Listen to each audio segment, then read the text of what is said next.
Shalom frères et sœurs, très heureux d'être en direct avec vous sur Diffusion Malachi 4. Au micro, votre bien-aimé frère Yves Neville Boko. Aujourd'hui, notre thème, c'est le choix d'une épouse. C'est-à-dire comment trouver une femme vertueuse. Donc j'espère que vous êtes déjà connectés. Donc suivez-nous. J'aimerais faire un clin d'œil au frère Jean Bouilly, au frère merveilleux, Merveille Nikalou. Donc j'espère qu'ils sont directs avec nous parce que c'est ça leur préoccupation. J'aimerais saluer aussi nos bien-aimés qui sont au Canada, le frère Dieudonné et sa famille, le frère Théogène, que Dieu le bénisse là-bas. Il y a des bien-aimés qui sont aussi aux États-Unis et partout. Donc vraiment suivez-nous parce que ce thème est très important. Donc la première des choses et les premières intentions qui arrivent à un frère, quand il est dans le message, il se préoccupe aussi de sa conjointe. Aujourd'hui, nous avons des questions que les frères ont posées, donc qui vont nous aider à comprendre comment faire le choix, à comprendre quel type de femme faut-il choisir dans la vie et pour pouvoir vivre bien ce message. Donc que Dieu vous bénisse et suivez-nous. Pasteur, Dieu vous bénisse. Amen. Qui te bénisse. Comment vous allez, pasteur? Très bien, par la grâce du Seigneur, je vais bien. Nous sommes encore ensemble pour parler, discuter autour de ce thème qui est très important, qui est le choix de l'épouse. Pasteur, est-ce que vous êtes disposé vraiment à nous répondre? Oui, par la grâce de Dieu, nous nous sommes préparés pour essayer au mieux de ce que nous connaissons du message pour essayer de répondre. Merci beaucoup, pasteur. Bon, avant d'entamer le vif du sujet, pasteur, il y a un frère qui m'a appelé, il a suivi nos deux émissions sur, comment je peux le dire, Abraham. Abraham a-t-il adoré Dieu, la chair ou l'esprit? Nous avons fait 2 émissions sur ça. Mais lui, il me rappelle, il dit, bon, est-ce que vous avez oublié la geôle agitée? C'est-à-dire le frère Branham étant la geôle agitée, il est l'échantillon, le premier qui est arrivé à maturité, pour montrer aux autres qu'eux aussi peuvent arriver à ce stade-là. Donc il n'est pas dit que quand frère Branham arrive à ce stade, il faut l'adorer.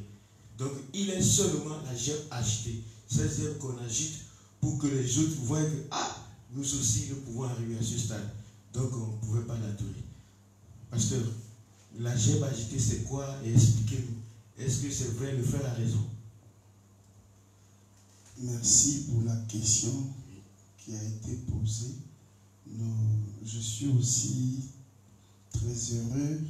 Cela montre que ce que nous faisons intéresse aux gens. C'est ça. Je crois que le frère est en erreur. Il a une erreur. Il est en erreur. Et c'est pas bien compris parce que ça a été mal prêché. Quand j'ai commencé à prêcher, Oui. je suis venu trouver ce langage-là. Les pasteurs nous disaient même à moi, quand je fus dans les bons, que frère Branham n'est que une simple gerbe agitée, avec la conception comme s'il n'était qu'un simple exemple, un échantillon. C'est comme lorsque quelqu'un vend, par exemple, du yaourt industrialisé dans le pot, Oui. il vous met l'échantillon d'un pot.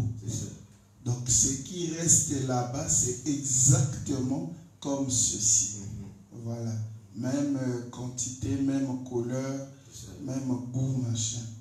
Or, c'est faux. Oui, j'ai lu Frère Branham. Nous allons lire. Le mal est que nous avons trop reçu des déclarations.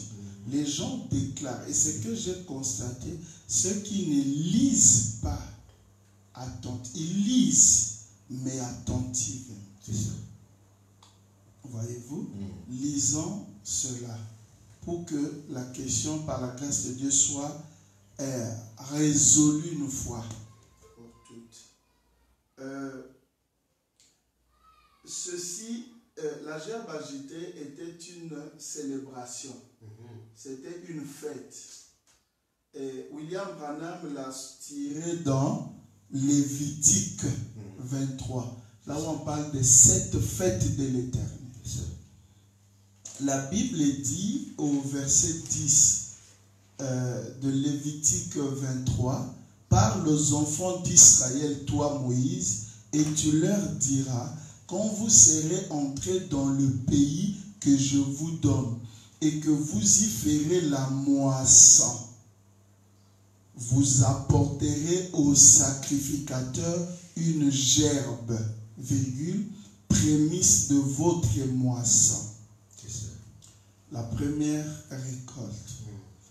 Il agitera de côté d'autre la gerbe devant l'Éternel afin qu'elle soit agitée. Le sacrificateur l'agitera de côté et d'autre le lendemain du sabbat. Hein? Le sabbat a 7 jours. Oui. Mais le lendemain, dans le 8e jour, après les 7 âges de l'Église. Voilà. Le jour où vous agiterez la gerbe, vous offrirez en holocauste à l'Éternel un agneau d'un an sans défaut. Un agneau d'un an sans défaut. On n'agite pas la gerbe sans un agneau. Et nous allons voir ici que, ici, et la gerbe et l'agneau, c'est la même personne. Dans le type, dans le naturel, dans le Nouveau Testament, ça pouvait être, parce que l'agneau c'est un animal, la gerbe c'est une plante, voyez, qui renferme les grains. Mais ici, dans le spirituel, et la gerbe et l'agneau, ça veut dire l'animal, les deux représentent une seule chose. Ça veut dire Christ. Le verset 15. Depuis le lendemain du sabbat, le jour où vous apporterez la gerbe pour être agitée de côté et d'autre, donc comme ça, hein, l'est à l'ouest, vous compterez 7 semaines. Parce que jamais Dieu agite du sud au nord. Toujours l'est et l'ouest. Et si on avait agité à l'est, on doit agiter à l'ouest. Maintenant, ça c'était la Bible. Maintenant, prenons Frère Branham qui interprète. C'est dans le lever du soleil. Le paragraphe 82 dit, arriverez dans le lieu, à la position que je vous ai donnée. Maintenant, parle aux enfants d'Israël. Dis-leur que quand vous arriverez à ce lieu précis où je vous ai promis de vous emmener, quand vous arriverez là-bas dans ce pays. Maintenant, nous parlons du naturel. Ici, pour montrer en type le spirituel. La lecture continue de la Bible par William Branham. 3 points. Et que vous y ferez la moisson. C'est pas là où on a lu. Que vous aurez reçu ce que je vous en avais dit. Vous apporterez au sacrificateur une gerbe prémisse de votre moisson. Il agitera de côté et d'autre la gerbe devant l'Éternel. Retenez, c'est devant l'Éternel. Pas devant l'assemblée. Devant l'Éternel, afin qu'elle soit agréée pour vous. Afin que la gerbe soit agréée par Dieu pour vous. Par Dieu pour vous. Vous ne serez jamais agréé. Si la gerbe est rejetée, vous êtes rejeté. C'est comme ça. Bon, allez-y. Le sacrificateur l'agitera de côté et d'autre le lendemain du sabbat. Le paragraphe 84. La gerbe, virgule, la première de la sémence que vous aviez plantée. Quand elle aura poussé et qu'elle aura mûri, coupez cette gerbe. C'est la mort physique. et apportez-la au sacrificateur. Et qu'il la prenne et l'agite de côté et d'autre devant l'Éternel. Voilà ce qui m'intéresse. Pour que vous soyez agréés. Que vous soyez acceptés. Vous êtes venus avec cette gerbe et il doit l'agiter de côté et d'autre devant l'Éternel. 89. Voilà pourquoi il fallait qu'ils agitent de côté d'autre cette gerbe, parce que c'était la première qui était venue à maturité. Voyez-vous? Oui. Et elle était agitée de côté d'autre comme commémoration pour rendre grâce à Dieu en croyant que les autres viendraient aussi. C'était un signe. Les autres, voilà. Oui. C'est là où notre problème est là. Les autres aussi doivent arriver à ce stade. Voilà, oui. Merci. Ça veut dire que c'est eux qui ajoutent le stade. Ici, on n'a pas dit arriver à être agité. Mais pour que les autres aussi arrivent, c'est pas ça. Viendraient aussi. Parce que si on agite la gerbe, oui. Vous êtes agréé. Oui. Mais il fallait se poser la question, agréé et envie de quoi? C'est ça. Oui. Quand quelqu'un veut acheter la marchandise, il voit les chanteurs, si c'est bon, il achète, il dit amener. C'est bon. Mais ici, nous sommes dans les spirituels. C'est là où les pharisiens ont eu des problèmes. Quand Jean-Baptiste leur a présenté un agneau homme, ils étaient troublés. Ils ne savaient pas que les dispensations avaient changé. Les raisonnements des frères, oui, pour l'Ancien Testament, le Nouveau, parce que c'est même gerbe, même qualité. Vous savez que quand quelqu'un péchait dans l'Ancien Testament, oui. On amenait un agneau. C'est ça. Pour que si l'agneau acceptait, c'est que lui il est pardonné. Oui. Et lui aussi, il revenait là pour être agneau. Non. Non, il ne revenait pas. Mais ici, c'est le problème, c'est ce qu'on appelle l'œuvre achevée. Lisons d'abord, comme ça, ça va être clair. Reconnaître votre jour et son message. Le paragraphe 34. Maintenant, nous avons remarqué dimanche passé, il y avait 3 points. Nous prêchions sur les fêtes. Il y avait la fête de la Pentecôte et entre la fête de la Pentecôte et la fête des trompettes, il y avait là une longue période de temps. Exactement 50 jours entre la Pentecôte et la fête des trompettes. 50 jours. Et d'ailleurs, Pentecôte, ça veut dire 50. C'était la gerbe qu'on agitait. Ou la récolte 3 points. Les prémices de la moisson qu'on rentrait. Et nous voyons que c'était un type là, alors que les prémices naturelles représentaient les prémices du Saint-Esprit qui devaient être répandues sur les gens. Pourquoi on agitait? Pour que la prémisse là que la gerbe agitée rentre dans les gens. C'est ça être accepté. Ça sera encore très clair. Ensuite, nous avons vu que ces 50 jours, c'était pour les gens des nations. En effet, Dieu a appelé un peuple à sortir des nations pour qu'il porte son nom. Point virgule, la fête de la Pentecôte. Quand les gens pensent la fête de la Pentecôte, c'est avoir les tranches dans l'église. On s'est porté le nom de l'Éternel. Et nous avons traversé cette longue fête de la Pentecôte. Bien. Prenons une citation.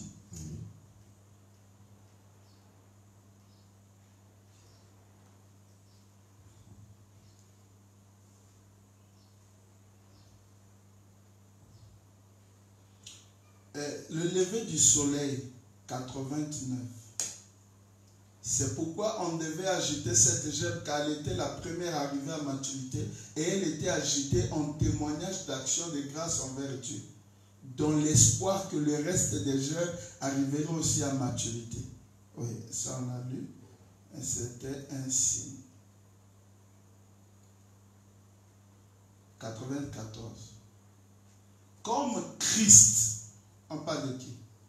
Christ.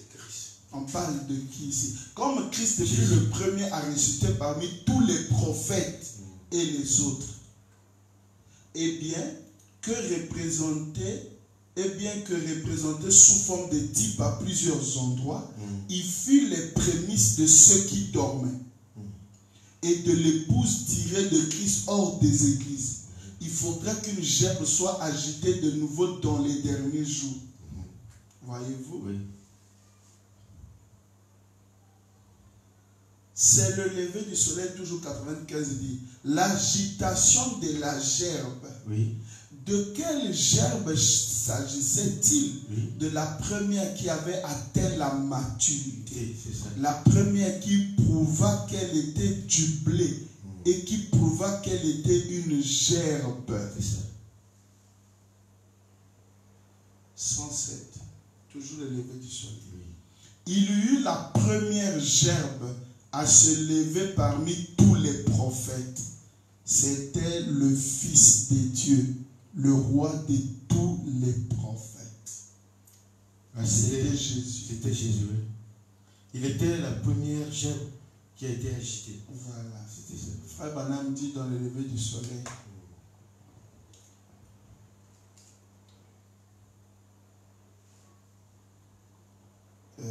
C'est bien de lire ça. Pour que nous comprenions tous que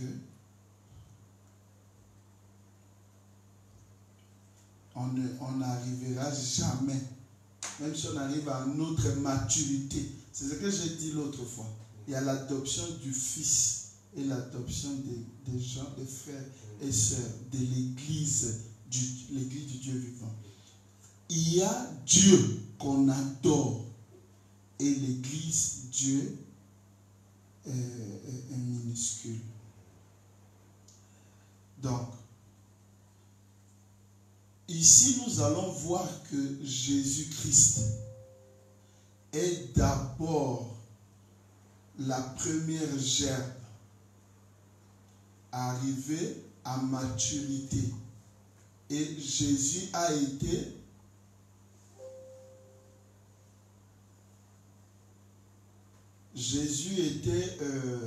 agité. Vrai ou faux? Ouais, vrai. Vous savez où on a agité Jésus? Parce que pour qu'on agite, alléluia, pour qu'on agite la gerbe, oui, il doit d'abord mourir. Nous sommes maintenant dans le spirituel. Oui. Parce qu'entre ce qui est naturel et spirituel, là-bas on dit vous cueillez et vous amenez. Couper. Maintenant ici on dit, comme c'est arrivé à maturité, le Fils est adopté. Oui. Il faut que tu boives la coupe. Père, ne permets pas que je boive la coupe. Oui. Après il a compris, il dit, non ma volonté, mais que ta volonté. C'est ça. Et dit, j'ai le pouvoir de donner ma vie et de la reprendre. Parce qu'il s'est accroché à une écriture de David, dans le psaume. Oui. Mon sein ne verra pas la corruption. C'est pourquoi Jésus accepte de mourir, parce qu'il savait qu'il allait ressusciter. Parce que pour que la gerbe soit agitée le jour de la Pentecôte sur les croyants, parce que c'est comme nous avons lu, c'est que lorsqu'on l'agite, c'était une représentation, un type, il devait être agité sur les gens pour recevoir le Saint-Esprit. Et l'esprit que les disciples ont reçu à la Pentecôte, c'était l'esprit de qui? De la gerbe agitée. De la gerbe agitée. C'est une forte doctrine.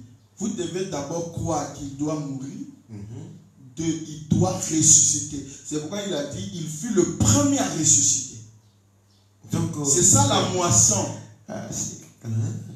On le récolte et il vient chez ses disciples, il dit, je suis récolté. Et ils ont vu dans Acte 1 et il est monté. Et il leur a dit, allez attendre à la chambre haute jusqu'à recevoir. Et le jour de la Pentecôte, lorsqu'on a agité la gerbe, vous avez vu comment ça, ils ont parlé. L'esprit de Jésus, qui est la gerbe agitée, est entré dans ceux-là. Du fait qu'ils ont eu l'esprit là, ils étaient acceptés. Vous avez vu la doctrine? C'est comme ça. C'est pourquoi j'avais dit aux gens qu'ils sont en train d'emprunter un chemin où ils vont reculer eux-mêmes parce qu'ils touchent au feu. Donc ils sont obligés, comme ils croient déjà que Branham est la gerbe agitée, moi je suis d'accord, ça veut dire qu'ils doivent croire que Branham est mort physiquement, il est ressuscité physiquement, et Branham doit être en eux. Donc c'est l'esprit de Branham qui doit être ici. Mais pour que vous soyez accepté et que vous soyez en maturité, quand Jésus a dit soyez parfait comme votre Père céleste. Mais c'est ça. Mais c'est ça la doctrine. Écoutez, je veux lire. Allez-y, pasteur. Mais ça devient compliqué. La gerbe agitée n'est pas une déclaration d'église. Ou lorsque le pasteur est beaucoup content à la chair, il lâche ça. Que frère Branham, c'est notre gerbe agitée, on est comme lui. Écoutez, c'est le lever du soleil, paragraphe 93. Oui. Mais, qui donc est le Fils de l'homme? Au commencement était la parole. Et la parole était avec Dieu. Et la parole était Dieu. Et la parole a été faite chair. Et elle habitait parmi nous. Si donc avec tout l'enseignement que nous avons et avec la confirmation de la parole de Dieu par la parole de Dieu, par les signes, par les prodiges, nous voyons aujourd'hui là, dans le livre de Luc, ici, ce que nous venons de citer, là où dans Luc au chapitre 17 et le verset 30, et Malachie 4 et les différents passages de l'écriture que nous connaissons, que cette parole, de nouveau, elle est agitée de côté et d'autre au-dessus des gens. Dites amen à ça. Pour montrer que les traditions mortes de l'homme sont mortes et que le Fils de Dieu est de nouveau vivant par le baptême du Saint-Esprit, ici même parmi nous, et qu'il nous donne la vie. Donc, l'accomplissement de Malachie 4, Luc 17, 30. Donc, nous croyons que c'est frère Branham. Donc, il doit, si je vous comprends bien. Et oui, vas-y. Mais ça veut dire que lui, il doit mourir, ressusciter, et maintenant être agité. C'est Branham, son esprit va entrer dans les gens. Moi, je crois que Branham est la gerbe agitée. Cela ne veut pas dire que c'est devenir égal à lui. C'est que lui est l'offrande présentée. Si Dieu l'accepte, c'est ça mon offrande. C'était ça l'Ancien Testament. Si Dieu accepte mon Branham à moi que je le présente comme offrande, c'est que moi je suis accepté. Et pour légaliser ça, l'esprit de mon offrande, de mon agneau, sans défaut s'il vous plaît, sans péché, et ça rentre en moi. C'est pas moi j'ai l'esprit de William Branham. Mais quand eux vont avec Jésus dans ces derniers jours, c'est contraire à la parole. Parce que ce qui sera agité aujourd'hui, c'est selon Luc 17, 30 et Malachie 4. Et ils vont avec Jésus. Mais c'est ça où ça devient très compliqué. Ils ne sont pas acceptés. Ils sont rejetés. Donc la gerbe agitée, c'est comme ça. Mais la gerbe agitée en soi est une doctrine qui renferme premièrement la doctrine. Il faut croire que William Branham, comme vous l'acceptez en tant que... Je commence avec Jésus. Jésus est venu né en dehors du péché. C'est ça l'agneau sans défaut. Deuxièmement, il doit mourir. Il doit ressusciter. Et vous devez recevoir son esprit pour être sauvé. Mais oui, maintenant la même chose au dernier jour. Selon Malachie 4, Luc 17, 30.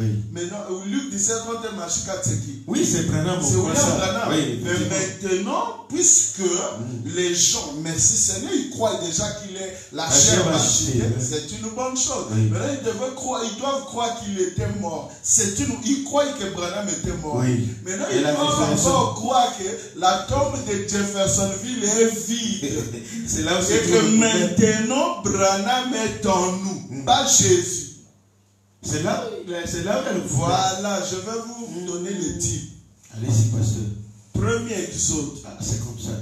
Il prit l'esprit de Moïse et le mit dans les 70. Deuxième exode. Dans le premier exode, ce n'était pas l'esprit de Jésus. Il n'était pas là. L'esprit qu'ont reçu les Josué, c'était l'esprit de Jésus. Bon, c'est l'esprit du Père qui était en Moïse. Ça, c'est une belle théorie. On ne peut conseiller ça Donc, comprenez, oui, la Bible a dit ce que vous dites, la Bible. Moi, je suis dans la Bible et l'interprétation de William C'est ça. On a pris l'esprit de Moïse. On a mis dans les 70 les prédicateurs de Moïse. Tiens. Au deuxième exode, on a pris l'esprit de Jésus. Oui. On a mis dans les pierres. Ça, je crois ça. Dieu est parfait en toi. Oui.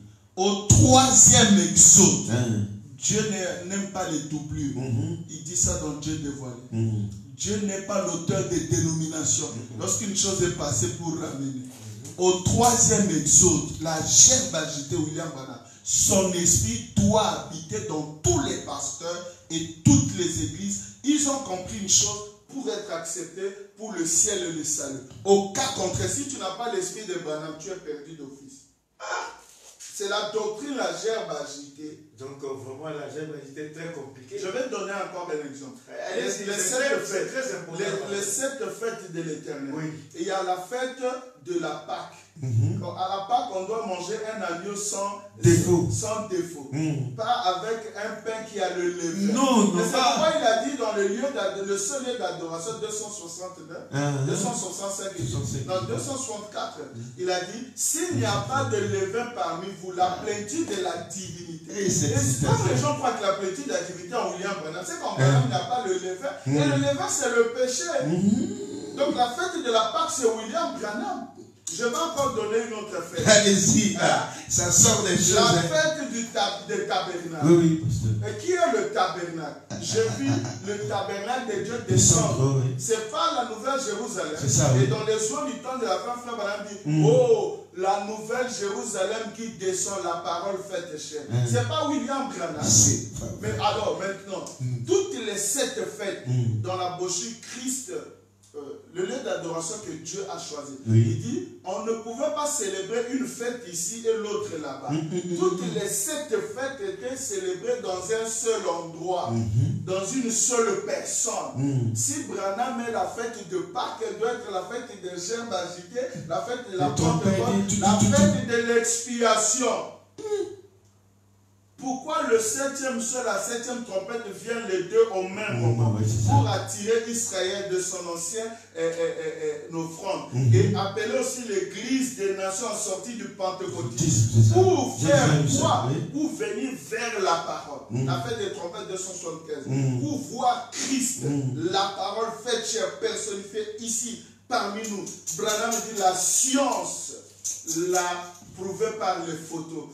La véritable expiation. Vous ne savez pas, la fête d'expiation, c'est William Branham. Mais parce que moi, je pose souvent la question: pourquoi il a dit la véritable expiation?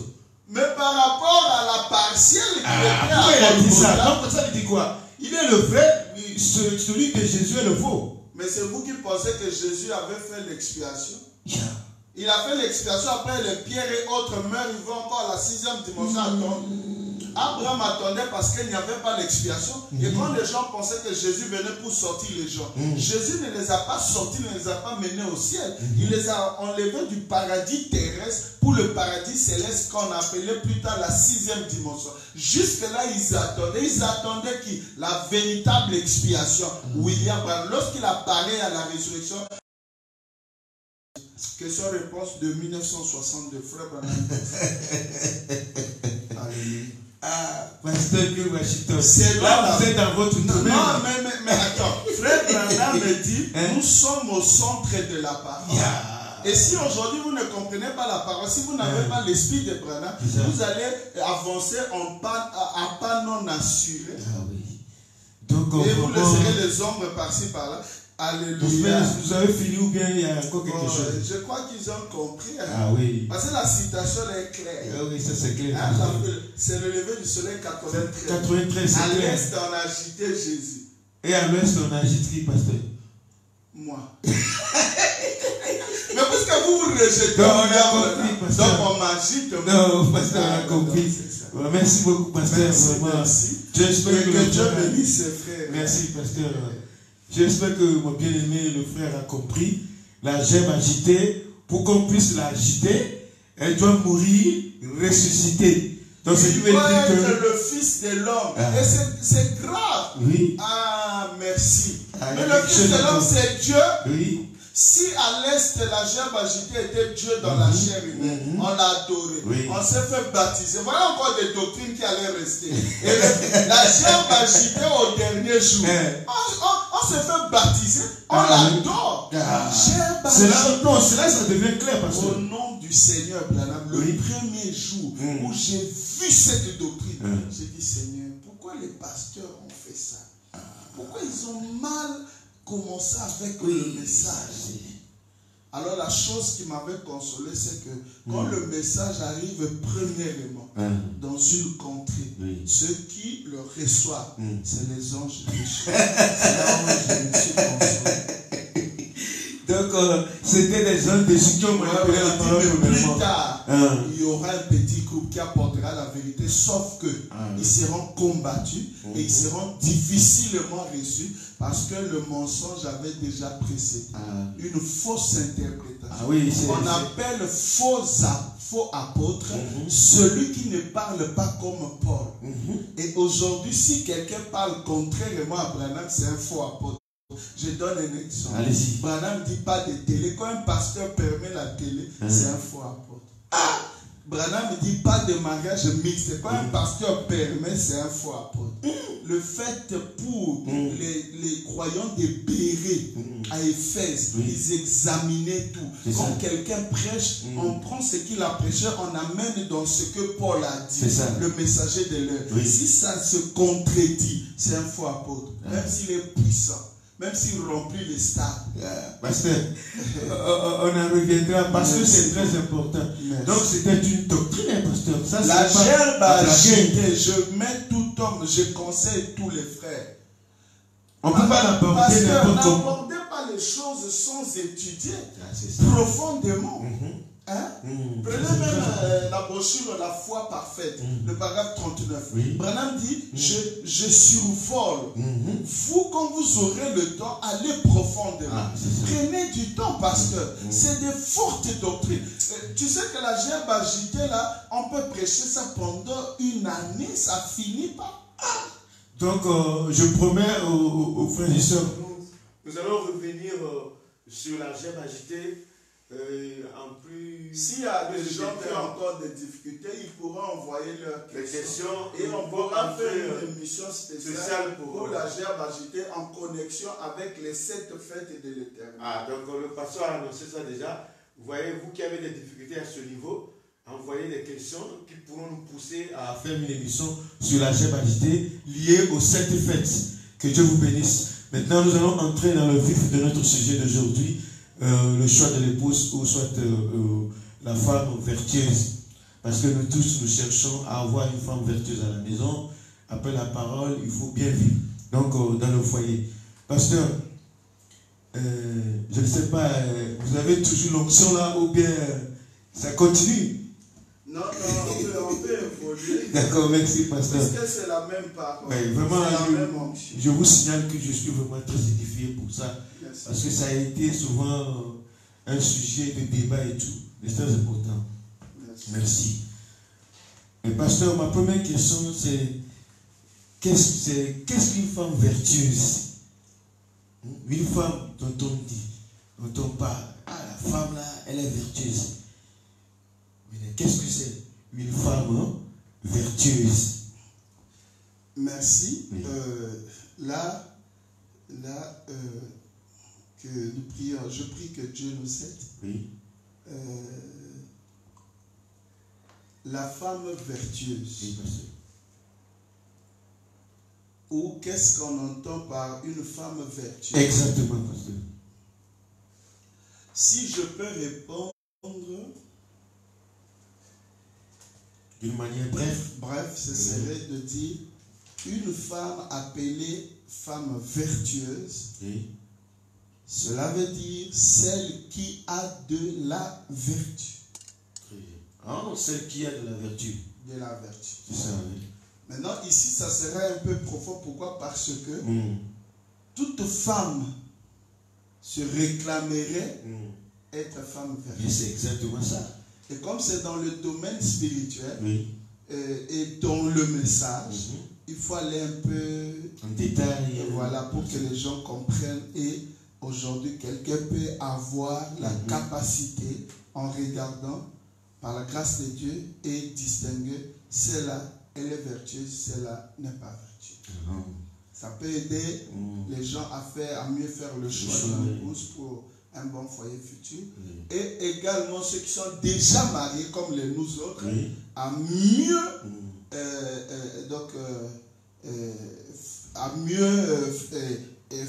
étudier, ça veut dire pratiquer la chose pour que le foyer soit toujours révolutionné. Donc, et ce que je retiens ici, ce que je vais mettre dans notre esprit aujourd'hui à nous tous, c'est que le mot qui est au centre de notre entretien aujourd'hui, c'est vertueux. C'est pas la femme, mais c'est vertueux. Ah, le mot vertueux. Parce que la femme, elle est là. Il y a beaucoup de femmes. C'est ça. Mais nous cherchons la femme vertueuse. C'est ça, effectivement, oui. C'est un peu ça. Parce que Salomon a dit, les autres, vous pouvez les trouver 1000. Elles traînent. Mais la vertueuse, pour la trouver, c'est comme aller chercher une aiguille dans les fours de foin. Voilà. Donc ici, je vais dire ceci. Par simple définition. Bon, je vais d'abord dire, attendez, le mot même vertueuse, c'est un adjectif. Qui qualifie la femme. Qui qualifie la femme qui possède cette vertu. Voilà. Donc, je me suis amusé seulement à essayer de voir d'abord le dictionnaire. Lorsque j'ai vu vertueuse. Parce que la vertu peut se trouver dans un animal, dans une plante ou dans une personne. C'est ça. Il y a des plantes médicinales.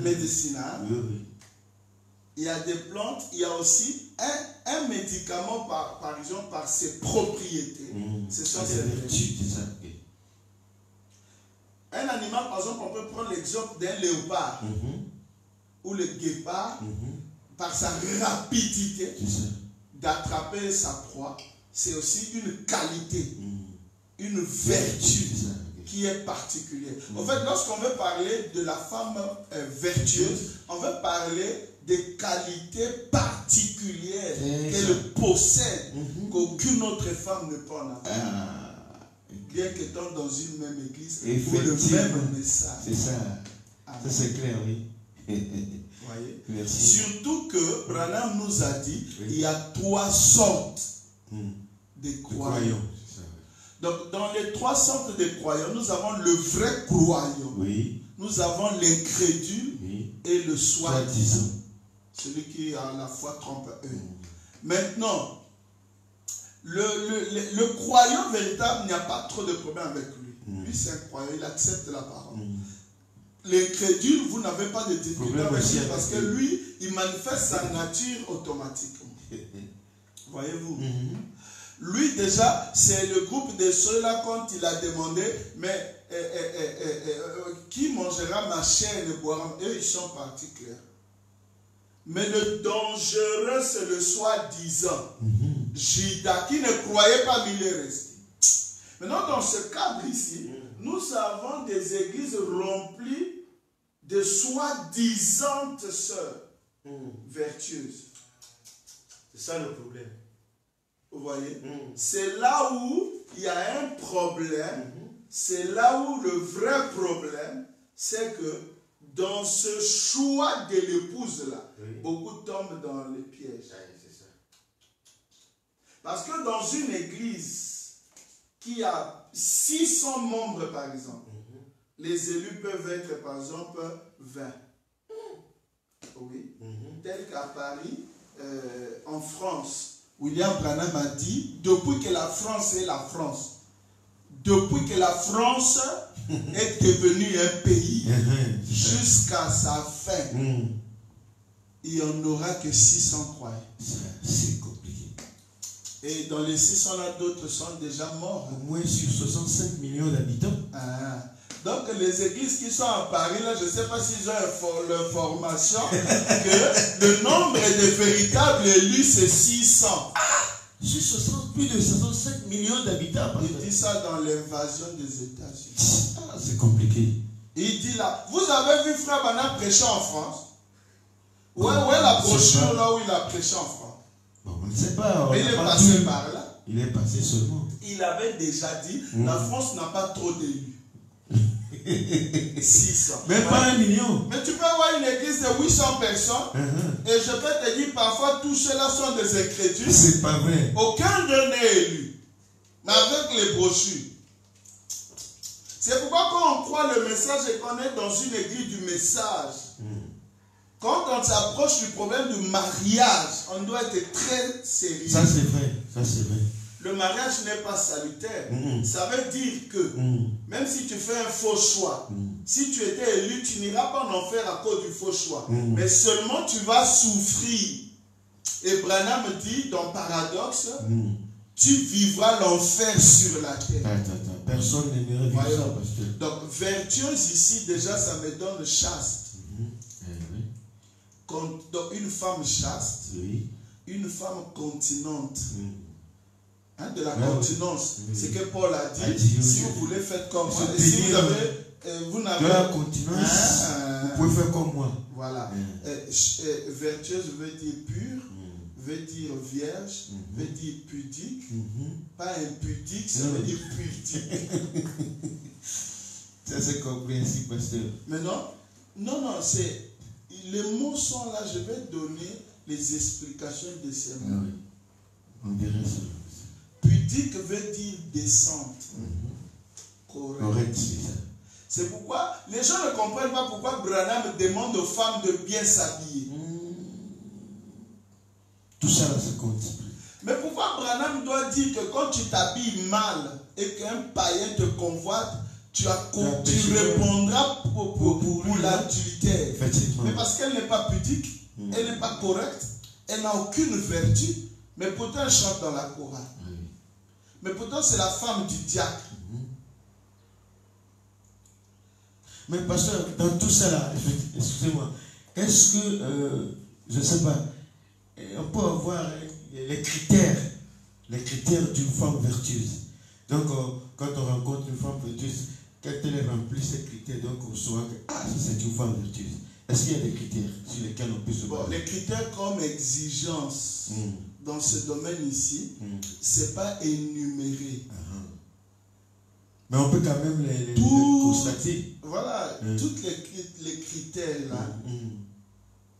Tous les critères, c'est ça, non? C'est ça, les critères. Tous les critères sont dans ces confinements. Ouais, comment nous sommes confinés?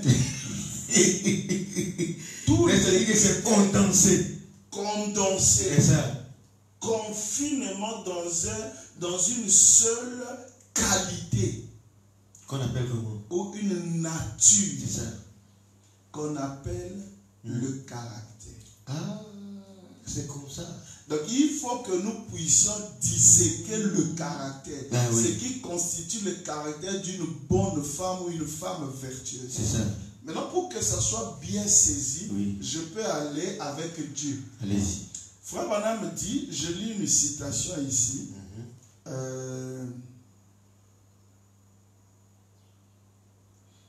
Il dit dans l'union invisible,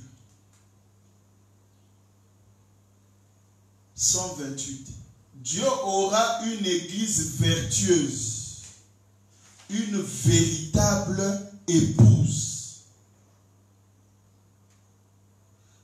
151 dit, mais ce sont les élus que Dieu appelle. Les élus le savent. Il appelle l'épouse vertueuse, virgule, la parole, virgule, l'église du dernier jour. La dame élue de notre Seigneur Jésus-Christ, virgule, la parole.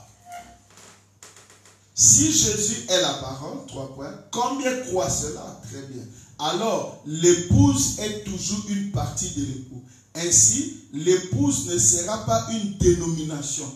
elle devra être la parole manifestée pour être l'épouse de Christ. Il a promis de le faire, il a dit comment il le ferait. Oui. Ça, c'est un exemple que j'ai donné, parce que si on veut comprendre la relation entre un homme et une femme, oui. En ce qui concerne le mariage, on doit comprendre, on doit maîtriser la relation entre Christ et son Église. C'est ça. Pour l'Église, pour devenir l'épouse, il y a 3 phases. La justification, oui. La sanctification, le baptême du Saint-Esprit. Et du puis vient l'enlèvement. Oui. Ça, c'est dans qui est ce Melchisédek. Ailleurs, il dit puis l'adoption. Voyez-vous. Donc, déjà, si quelqu'un justifie, sanctifie, baptême du Saint-Esprit, il peut déjà dire aux gens clairement, je suis l'épouse. C'est ça. Maintenant, dans le naturel ici, pour les croyants, William Branham me dit, je lis quelque chose. Allez-y.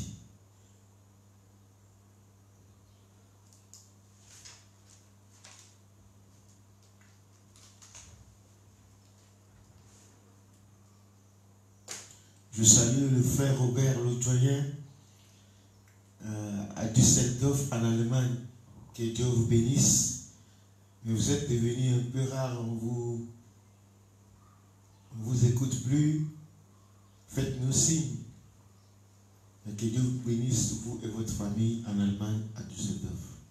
Je lis donc dans Le Rédempteur ou la Rédemption, prêché le samedi 19 novembre 1955, le paragraphe 44.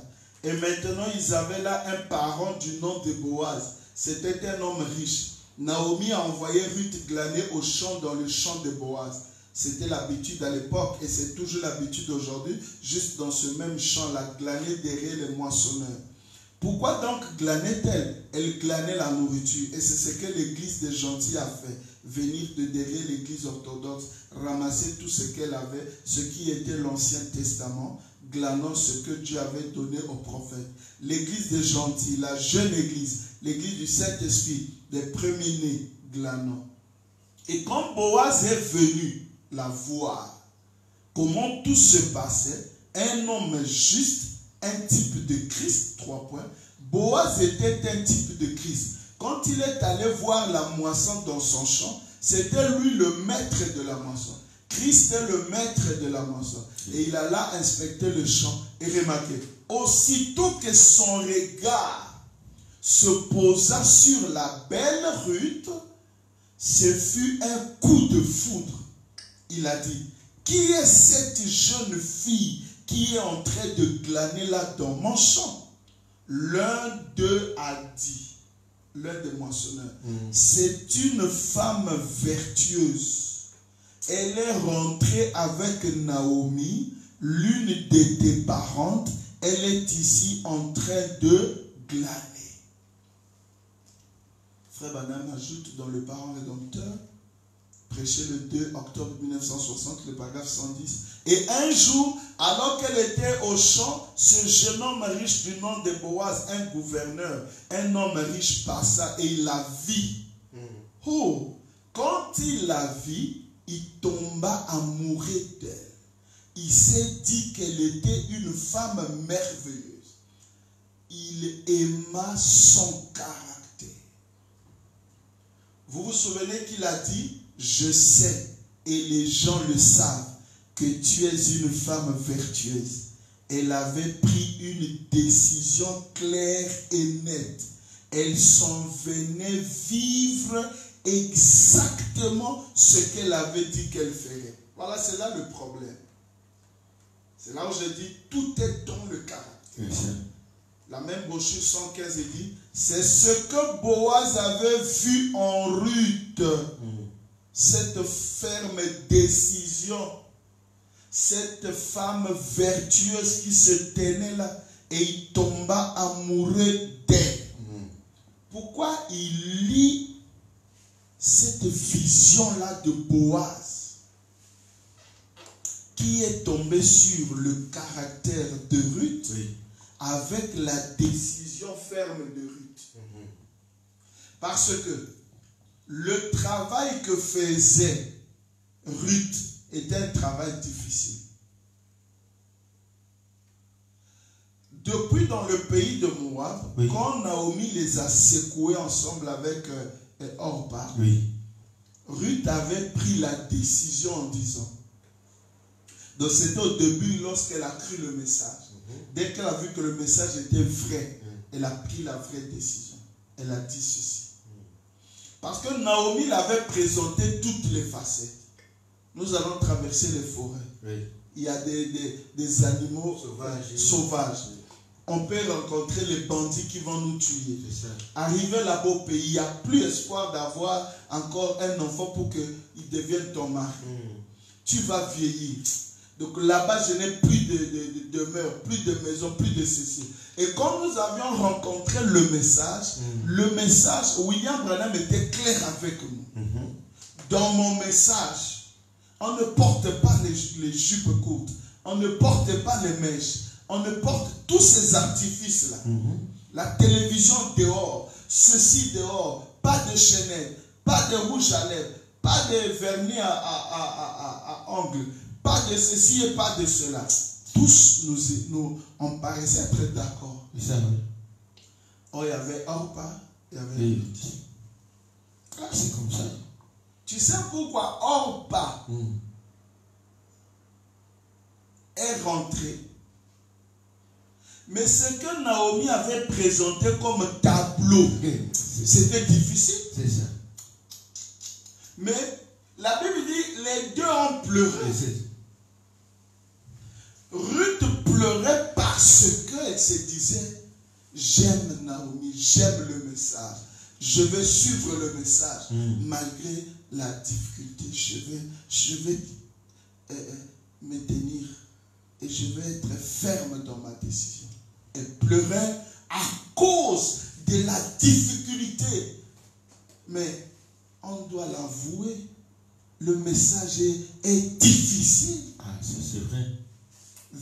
Mener une vie de chasteté, sans concubinage, ni copine, ni copain, pas de vin, pas de boissons enivrante, pas de cigarettes, tu ne peux pas faire la politique, tu ne peux pas adhérer dans vos associations d'ethnie, de votre tribu. Tu ne peux pas faire un travail illégal que la parole condamne. Quelqu'un a fait, il a un diplôme. Il est, par exemple, il a fait même comment vous appelez, la gestion des stocks. Alors qu'à la SIAT, là-bas, on cherche quelqu'un. Avec un poste au moins de 350 000 francs comme salaire. Ou à la brasserie. Mais lui, il ne doit pas travailler à cause du message. Un beau monsieur qui descend des États-Unis, presque millionnaire, en dollars américains, qui veut épouser une fille. La fille refuse, alors que toute la famille est d'accord. Elle refuse seulement parce que le monsieur là n'est pas dans le message. Vous voyez toutes ces difficultés-là. Ce qui a fait que Orpa n'a pas pu. Elle avait pris la décision, elle va suivre. Mais arrivée quelque part, elle a commencé à prendre les Bavariens. C'est pas vrai. 0%. Bière sans alcool. Orpa est rentrée. C'est pas vrai. Orpa aussi a pleuré. Mais elle pleure parce qu'elle n'arrive pas à vivre le message. Et Branham a prêché. Pourquoi les gens trouvent-ils difficile de vivre la parole? Une vie de l'évangile. Mais Ruth a pleuré parce qu'elle dit, Seigneur, si tu ne me soutiens pas, je suis prêt. Car si le temps n'était abrégé, aucune chair ne serait sauvée. C'est pas facile. Le message est difficile. Au point où William Branham dit, oh, j'ai encore mes enfants qui sont encore des filles et des garçons. Je prie que Dieu les aide. Donc voyez-vous que quand elle a pris la décision, c'était la justification. Elle est arrivée, elle est allée travailler dans le champ. C'était la sanctification. C'est ça. Elle a dormi sous le même drap que Boaz, le baptême du Saint-Esprit. Et à la fin, c'était le rachat. Là où Boaz avait en face de lui, et Ruth et Naomi, les 144 000 et l'épouse de Christ. C'est ça. Mais qu'est-ce les moissonneurs là ne connaissaient pas Ruth. Ils n'étaient pas avec elle en Moab. Mais comment ils ont dit directement à Boaz, Elle est vertueuse. C'est une femme Moi, vertueuse. ça m'étonne. Donc ça veut dire qu'on peut regarder l'issue et reconnaître qu'elle est vertueuse. C'est ça qui est étonnant. Mais c'est à cause du boulot. Elle travaillait dur. Quel boulot? Quand elle travaillait dans les champs. Quand elle travaillait dans les champs. Donc ça veut dire que, bon, une soeur qui travaille bien à la maison, ou bien quand tu vois sa maman donne les témoignages, ah, la fille là, la soeur là, vraiment, si tu la prends vraiment, la maison chic, tout est propre, tout ça là. C'est pas ça. C'est comme ça. C'est pas le travail charnel. C'est pas vrai. Je prends encore un autre exemple. Eliezer, cherchant l'épouse d'Isaac, le fils de son maître, Abraham, vint au puits, sachant qu'à un certain moment là, les filles sortiront pour puiser de l'eau. Eliezer demande comme signe à Dieu quelque chose de difficile, un travail dur. Il dit, la fille à laquelle je dirais donne-moi à boire et aussi à preuve mes chameaux, celle-là, pour moi, ça sera le signe que c'est elle que tu as choisi pour le fils de mon Seigneur. William Branham dit c'était un travail difficile. Sans oublier son père de vue que Rebecca et Ruth, ce sont des femmes naturellement, mais dans ce cas, ils représentent nous, l'épouse, l'église. Alors le travail là aussi, c'était un travail spirituel. Remarquez, Rebecca arrive. Avant Rebecca, il y avait bien d'autres filles qui étaient arrivées. Elles chantaient, elles dandinaient et tout ça. Eliezer dit, shalom mes sœurs, shalom bien-aimés. Vous êtes aussi dans le message? Oui, je suis dans le message. Est-ce que vous pouvez me donner à boire? Ça, c'était facile, ils ont donné. Excusez, j'ai aussi des chameaux ici, 200 chameaux. Vous pouvez aussi les abreuver.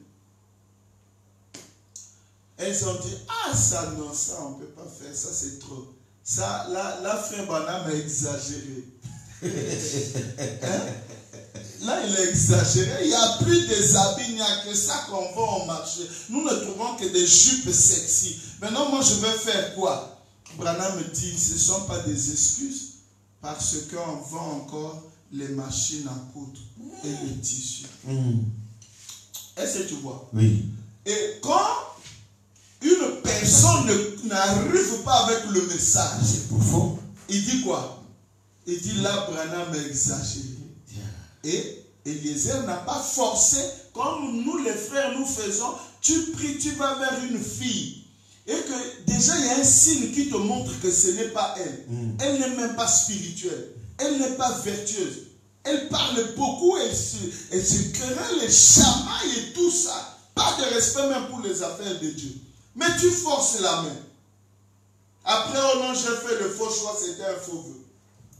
Personne ne brisera le feu. Hein. Même quand c'est brisé, j'ai des citations. Vous devez demeurer comme ça, divorcer sans se remarier. Sinon, vous irez en enfer. Ah oui, c'est comme ça. J'ai des citations. Alors, c'est Rebecca qui s'amène. Et là, Eliezer dit, Seigneur, certainement c'est celle-là. Ne fais pas durer mon voyage. Il dit, bonjour ma soeur, Dieu vous bénisse. Amen. Vous êtes dans le message? Oui, je suis dans le message. Vous êtes chez qui? Chez le pasteur, le nom de son père, Bethuel. Hein, quelque chose comme ça. Chez le pasteur Bethuel. Ah, c'est bon. Puis-je avoir un peu de l'eau, s'il vous plaît, à boire? Il dit non, avec plaisir. Elle a pris de l'eau, elle a donné. Quand elle veut repartir, il dit, excusez, soeur. Avant même qu'Eliezer demande, elle-même a senti dans son cœur. Alléluia. La Bible dit qu'elle dira, je peux aussi abreuver vos chameaux. Il dit, avec plaisir, soeur. Un travail laboureux, comme donner l'eau. Les chameaux boivent beaucoup. Hey! C'est étonnant. Il a d'abord, dit-on, un chameau doit prendre un fût. C'est pas possible. Donc 200 litres. C'est compliqué. Et je crois qu'il avait 125 chameaux. C'était 6 chameaux. 6. Oui. 6 chameaux. Oui, je crois. Ah, c'était 6, bon, ça va. Oui. Donc, 6 chameaux. Oui. À chaque chameau, Oui, oui, de l'eau. 200 litres d'eau. C'est compliqué. C'est grave. C'est très grave. Et quand Eliezer a vu ça, il a dit merci Seigneur. C'était. Frère Branham dit les chameaux étaient des animaux. Un animal dont la Bible représente une puissance.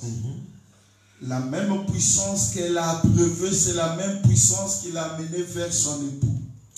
Le même Saint-Esprit à qui vous donnez de la nourriture spirituelle, de l'eau. Quand nous mangeons la parole, nous nourrissons le Saint-Esprit. C'est le même Saint-Esprit qui nous amènera vers notre époux quand on parle de l'enlèvement. Donc, c'était un travail difficile. Pour comprendre ça, ça veut dire une sœur qui est vertueuse, elle ne peut pas l'être par elle-même, parce qu'il y a des filles qui sont vertueuses côté moral. Vous trouverez des filles qui ne sont pas dans le message. Elle est vertueuse. Elle a comme de la personnalité. Mais en fait, elle est vide. Ah bon? Parce que c'est une prostituée. Oh, elle s'habille mal. Elle a des copains. On la tapote. Elle embrasse n'importe quel homme. Elle n'a pas de vertu. Mais ici, puisqu'il n'y a pas trop de temps, William Branham dit la vertu vient du Fils de Dieu vertueux. Le Fils de Dieu, c'est la parole faite chair. Il est vertueux. Quand vous le recevez, il vous donne la puissance qu'on appelle la vertu. Il dit, remarquez, Jésus a dit, qui m'a touché? Une vertu s'est dégagée de lui. C'est une puissance. C'est une puissance. Quand vous croyez le message, une puissance se dégage entre vous. Ça vous façonne.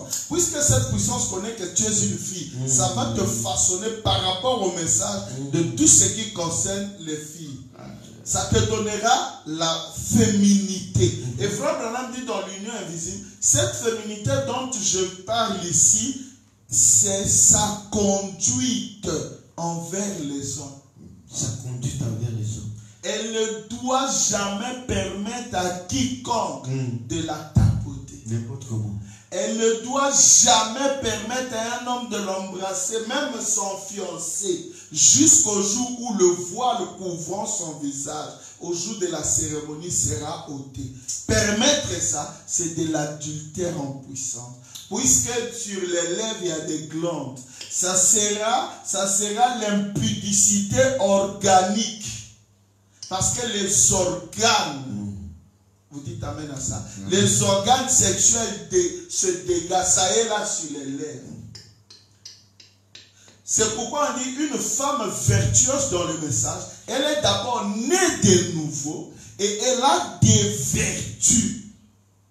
Elle abreuve ses chameaux, le Saint-Esprit. Comment? Elle aime la parole. Et Branham me dit, oh, mes jeunes sœurs, qu'est-ce que vous êtes belles aujourd'hui?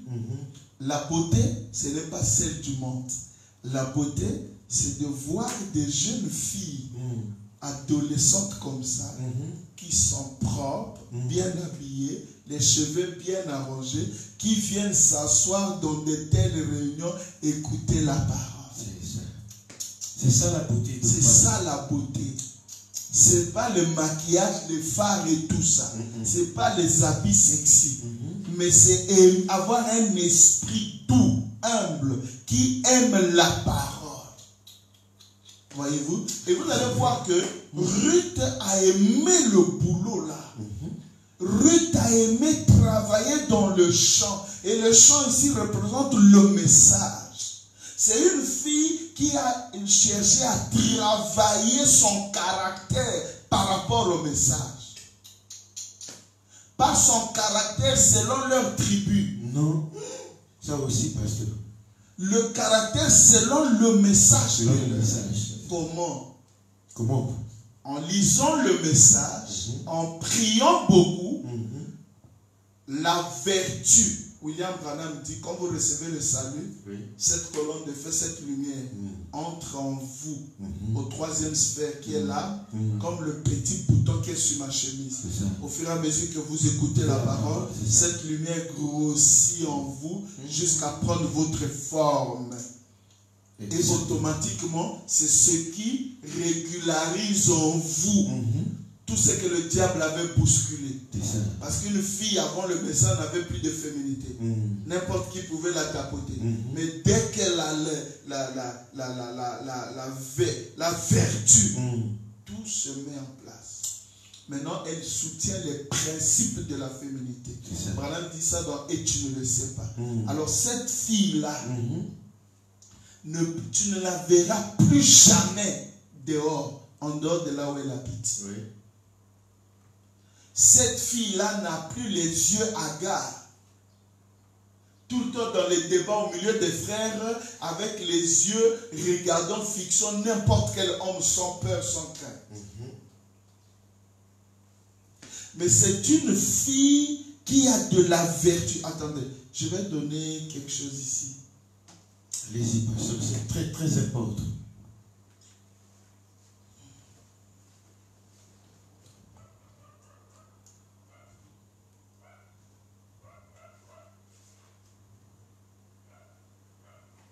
En fait, ici, cette fille-là reçoit en elle une force. Parce que William Branham a dit, qu'est-ce que la vertu? Il dit, tout le monde sait que c'est une force, c'est une puissance. Maintenant, cette vertu en venant en elle fait d'elle une femme vertueuse. Automatiquement, ce n'est plus elle, c'est la vertu là, la puissance là qui commence à agir en elle, en la façonnant, en l'octroyant tout ce que Dieu a voulu de la femme pour qu'elle soit une femme selon Malachika. Une femme qui est douce, une femme qui est humble, qui est soumise, une femme obéissante, une femme qui écoute, une femme qui accepte de perdre sa volonté au profit de la volonté de son mari. Parce que quand nous venons à Christ, Christ nous fait la cour dans la fréquentation. Branham dit il cherche notre cœur et nous lui abandonnons toutes les vertus que nous avons. Si aujourd'hui j'ai une vertu en moi, c'est pour la gloire du Seigneur. Donc lorsqu'on parle d'une femme, si elle a des vertus, Frère Branham dit, je vais lire dans l'Union invisible, la vertu est donnée à la femme pour honorer son mari.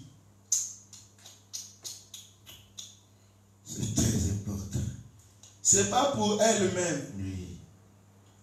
Jamais un arbre ne produit ses fruits pour elle-même. Ah. Oui.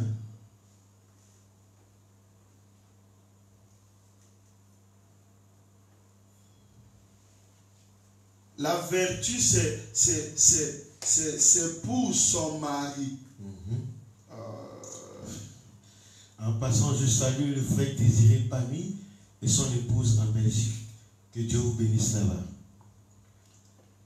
Écoutez, pour savoir d'où vient cette vertu-là, la vertu, d'abord pour commencer, une fille vertueuse, une sœur vertueuse, c'est celle qui obéit au message. Je lis dans le Serpent des Reins, le 21 novembre 1953, le paragraphe 25. Je lis juste en bas, faute de temps, il dit, tu sais qu'il n'y a pas de vertu dans un quelconque homme, mais la vertu, entre parenthèses, il n'y avait pas de vertu dans le serpent, ni dans les reins, le serpent des reins que moi dont il était fait, ni dans la perche, où il était suspendu. Mais la vertu, c'était de faire ce que Dieu avait ordonné. C'est l'obéissance alors. Voilà.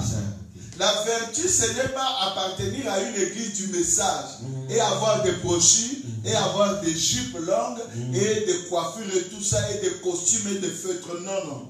Parce qu'on a vu le frère en costume avec feutre comme frère Branham, mais il va pécher. Il n'a aucune force. Il va chez une prostituée étant habillé comme frère Branham. c'est pas possible. On a entendu des sœurs avec des longues jupes, mais qui attrapent les grossesses des païens. Vous voyez, c'est une forme. Elle pensait qu'appartenir à une église. Aucun homme n'a la puissance. Aucun arbre. Aucune branche. Même pas le serpent des reins. Ne peut s'appartenir. Mais faire ce que Dieu avait demandé vis-à-vis du serpent des reins, c'était ça le problème. Non, c'est compris, pasteur. Voilà. Donc, que Dieu nous aide. C'est très important.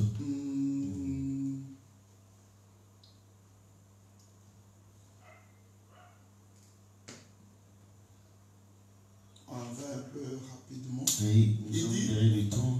une fille peut être vertueuse, Oui. mais du côté moral. Vous trouvez une sœur à l'église. Oui. Elle s'habille bien, elle est calme, elle ne parle pas beaucoup, elle est gentille et tout ça, elle partage. Vous venez chez eux, elle vous sert à manger. Oh, notre sœur est bien, une sœur gentille et tout ça. Oh, dans le cœur, elle est vide. Ah, mais Un frère la prend même en mariage. Et la sœur ne tombera jamais en adultère. Durant tout le long où ils resteront ensemble. Branham dit, vertueuse quant à son mari, quant à son vœu de mariage. Mais lorsqu'elle porte les jupes sexy, qui moulent son corps, oui. un païen qui regarde la convoite et dit, cette sœur a le même esprit qu'une prostituée de la rue.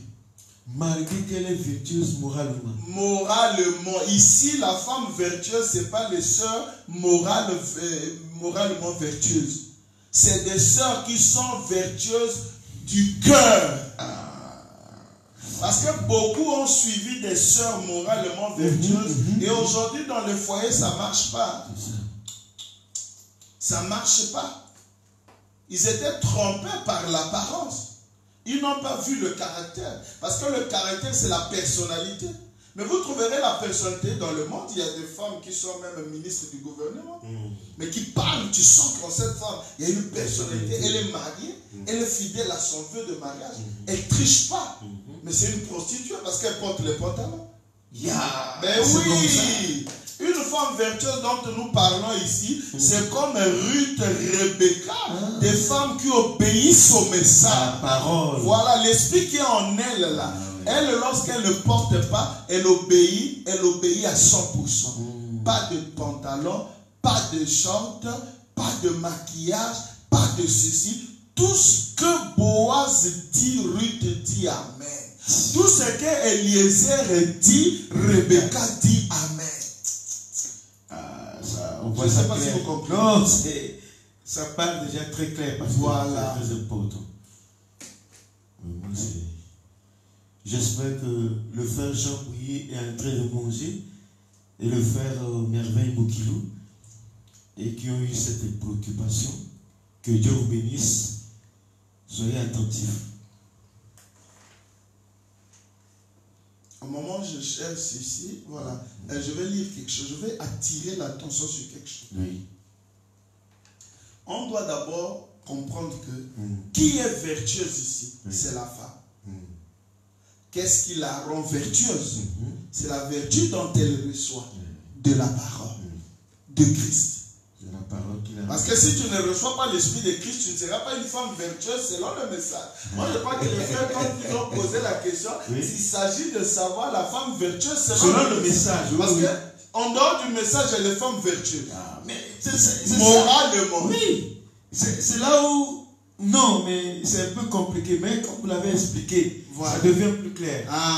Moi-même aussi, c'est pourquoi si on ne saisit pas ça, c'est pourquoi les gens se marient mal dans l'église. Parce que cette sœur, c'est la fille de frère l'administrateur. Et le frère l'a mis au monde cette fille en France. Donc elle a grandi dans une bonne famille. Et la fille là parle français, elle articule très bien. Elle a fait l'université. C'est une sœur, quand elle vient, vous la trouvez toujours propre. Tout ça, voilà. Frère Branham me dit d'ailleurs, je donne un exemple. Il dit, sœur, vous refusez d'accepter un garçon chrétien croyant pour prendre des païens. je préférerais. Et vous dites, l'excuse c'est qu'ils sont bons. Oh, c'est pas possible. Parce qu'il a vidé le pot du shampoing de sa maman sur sa tête. Ou de la pommade de cheveux de sa maman. Il dit, je préférerais que vous puissiez accepter un garçon croyant qui sont mauvais, comme s'il sortait de la porcherie. Mais s'il a l'esprit de Dieu. Ah, c'est difficile. Donc, vous voyez, nous avons besoin. Branham dit que la saleté est un démon. Oui. Mais préférable, on ne voit pas d'abord la propriété extérieure. Ah, c'est ça. En fait, c'est ce qu'il voulait dire. Toutes les filles qui ont étudié ont comme la personnalité. C'est ça. Apparemment. Apparemment. Quand Frère Branham dit chercher une fille qui a de la personnalité, ce n'est pas la personnalité donnée par les études. C'est pas l'intellectualisme. Pas l'intellectualisme. Parce que essayez de frapper Google, vous verrez, par exemple, il y a des séances où on fait en France, les concours d'éloquence. Vous voyez des filles qui terminent en droit, qui commencent à apprendre comment tenir un procès. Mais la fille, elle parle sans bégayer pendant au moins 2 heures du temps, avec des mots qu'il faut à la place. Vous voyez la fille, c'est bon en la regardant, elle a de la personnalité. Mais la personnalité-là n'est pas celle que nous recherchons dans la parole. Vous pensez qu'en Israël, Boaz n'avait pas vu les filles? Mais parce que dans ce cas, vraiment, comment peut-on exactement? Parce que nous voyons qu'il y a 2 choses qui se dessinent. Mais comment peut-on exactement reconnaître une femme vertueuse dans le message? Voilà, c'est là où je vais venir. Allez-y. Donc ce qui la rend vertueuse, c'est la vertu, la puissance. La parole, c'est la parole, c'est la puissance. Mais qu'est-ce que c'est qu'une vertu? C'est une qualité particulière, la caractérisant et qui fait d'elle différente des autres. C'est ça.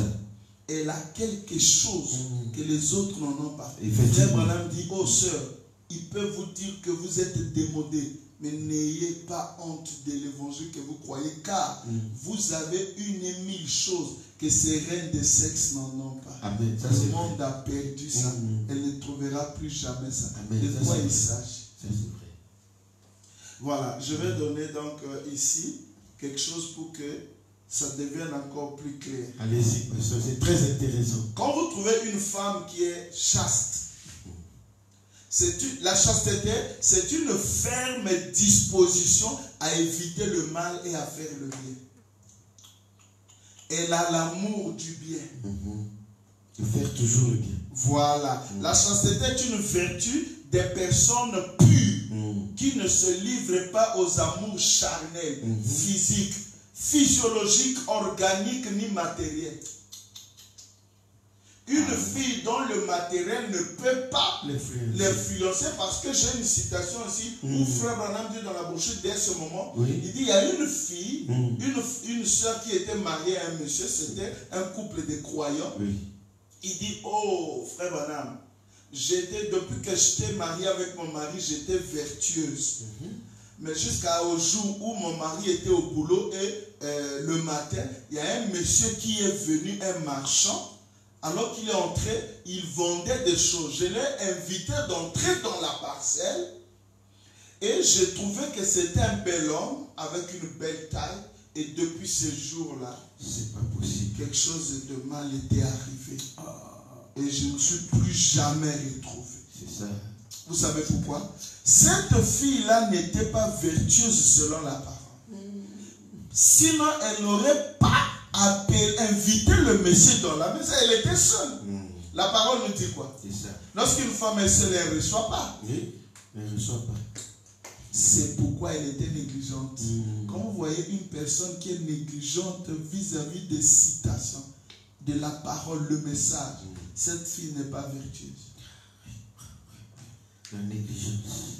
Une fille vertueuse, c'est une fille qui croit le message, qui met l'accent sur tout ce que Frère Branham a dit. Alors, qu'est-ce qu'un caractère? Le caractère, c'est le propre d'une personne, d'une chose ou d'un animal. Et qu'est-ce que j'entends aussi par le propre? Ça veut dire ce qui est à lui seul. Le propre ici renferme sa volonté, sa façon de faire, sa manière, son comportement. Un exemple, quand on parle du caractère d'un peuple, d'une nation ou d'une ethnie, d'une tribu, on veut parler ou signifier sa mentalité, son comportement, ses agissements, ses actions, ses habitudes, son individualité, ses qualités et le tout la façon de sa personnalité qui est son caractère. Mais maintenant, nous ici, en venant du monde, nous avons des mentalités, des comportements, des habitudes. Mais quand nous venons dans le message, on meurt en soi. On retrouve ici maintenant le comportement de Christ, les habitudes de Christ, les agissements de Christ. On t'injurie, tu ne rétorques pas. C'est ça. Toi, tu vas fréquenter une soeur. Tu es chez elle en ta présence. Son petit frère déconne un peu, mais elle déchaîne comme une scie circulaire. C'est pas possible. Tu essaies même de la calmer, soeur, écoute. Non, frère. Avec moi, quand ça va pas, ça va pas. Moi, je laisse même le message à côté. C'est pas possible. Ça, moi, je vais louer le Seigneur. En fait, j'achète un casier de jus, j'appelle les frères. En fait, Dieu m'a épargné. Mais Dieu m'a sauvé. Malgré ça, lui il dit je vais conseiller la soeur. Ne conseille pas. Vous voyez que les gens ne comprennent pas la voix de Dieu. Effectivement, oui. Ça c'est. Une soeur qui n'aime pas la prière, c'est à fréquenter. Oui. Soeur, je ne t'ai pas vu hier à l'église. Non, j'étais occupé. Occupé par rapport à la parole. Mais moi, c'est un signe qu'elle n'aime pas la parole. Bon, attends, si je la prends en mariage, je vais chercher quoi là? Non. Moi, je vais chercher quoi là-bas parce que c'est que je peux poursuivre là-bas chez les païens. Si j'acceptais de prendre une soeur dans le message, parce qu'elle a une et mille choses que je ne trouverai jamais dans le monde. Effectivement. On peut en trouver des femmes très jolies dans le monde. C'est comme je dis, lorsque j'étais à New York, j'ai emprunté le train. Toutes les filles qui ont entré comme s'ils étaient d'une même mère. Ça veut dire quoi? Jolies à outrance. Elles sont en culotte, s'il te plaît. Je suis assis. C'est pas possible. Quand il n'y a plus de place, elles se mettent debout toujours avec leur téléphone. Elles en culotte, en jupe scandale. Tu vois les pieds depuis les orteils jusqu'à là où la culotte là s'arrête. Il n'y a pas de taches noires. Nous ici en Afrique, on fait enrichir les gens. Les Mauritaniens là qui ont ouvert leur parfumerie et machin. Oh non, ceci contre les taches, ceci contre les taches, ça ne part même pas. Mais j'ai vu des filles aux États-Unis où aucune tache des orteils jusqu'à la figure. Pas une. Tu peux les voir comme ça 50 par jour. 60 devant toi. C'est eux qui s'habillent mal.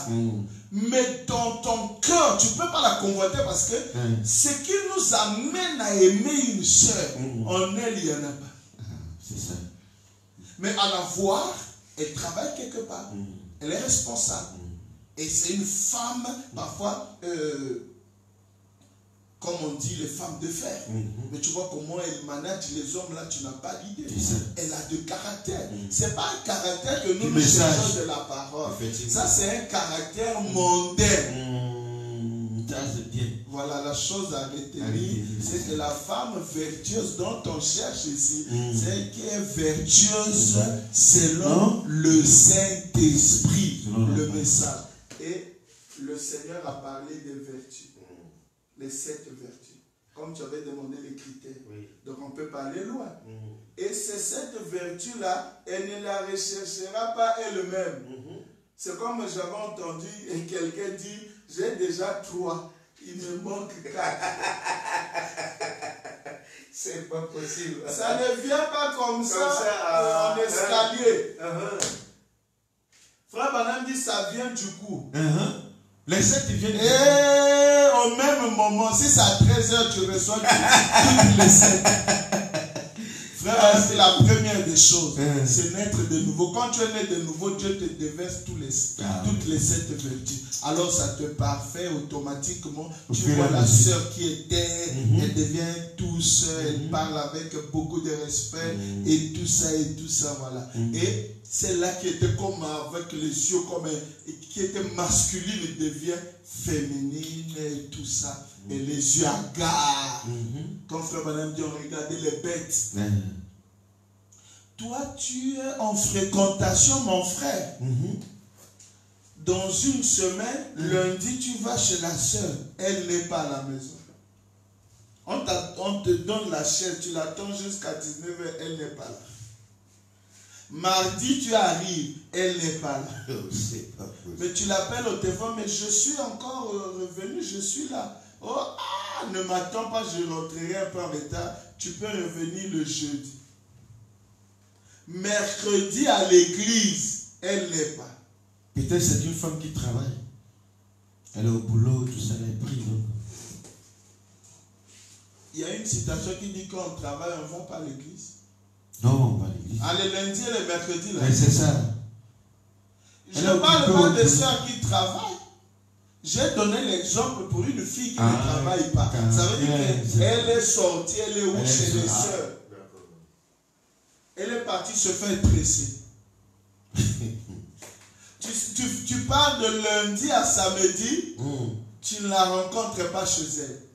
Et au lieu d'arrêter, tu continues. Et après, quand vous arrivez au divorce, oh non, je ne savais pas. Tu savais. Mais le comportement était là. Et c'est pourquoi quand vous êtes mariés, tu étais au boulot, tu rentres, tu avais oublié quelque chose, une pièce à prendre très importante à la maison pour compléter le dossier là-bas. Tu arrives, elle n'est pas. Tu demandes au voisin, oh, on ne sait pas où elle est partie, on l'a vu seulement sortir. Depuis 11h, tu traînes jusqu'à 15h. Tu appelles, le téléphone ne passe pas. Elle n'a même pas pris le soin de t'aviser par une cabine téléphonique. C'est difficile. C'est que l'homme vit actuellement dans son foyer s'il est déjà marié. Dieu ne manque pas de nous avertir. Frère Branham dit, c'est que l'homme s'entête devant l'avertissement. C'est comme ça. Une femme qui est remplie du Saint-Esprit pour répondre directement comment les critères. Je vais lire Frère Branham. Oui, allez-y. C'est une femme qui doit être ménagère. Ménagère. Elle accepte d'être ménagère. Elle promet ça dans son vœu de mariage.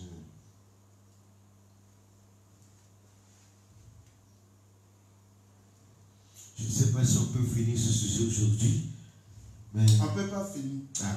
Donc, de temps en temps, parce que si la régie nous fait signe, nous avons encore 12 minutes.